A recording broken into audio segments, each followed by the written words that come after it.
Hi, Victor here. Today, I want to use some minutes of your time to talk about functions in Python. Now, a function is a block of organized reusable code that is used to perform a single related action. So, what a function does is it's just a block of code, like a code snippet that you give a name and you can reuse it over and over in different aspects of your code. And it does a specific task. In Python, to create a function, we use the def keyword. Then after the def keyword, we provide the name of the function.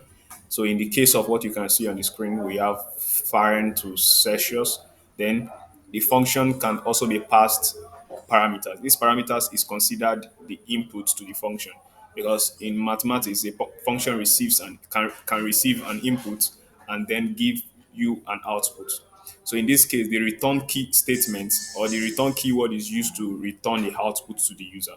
So in this case, the return value is the output that the function returns after processing the input.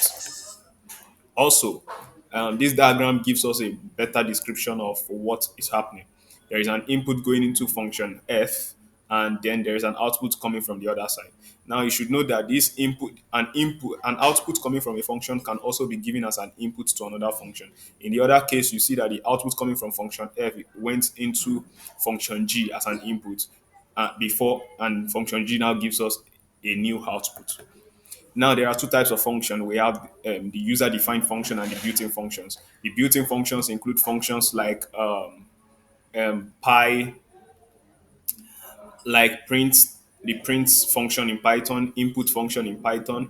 We have a number of them. You have max, min. They are all built-in functions. The user-defined functions are functions that you can create using this kind of medium you see in this case. So those are user-defined functions. In conclusion, a function helps to make your code reusable.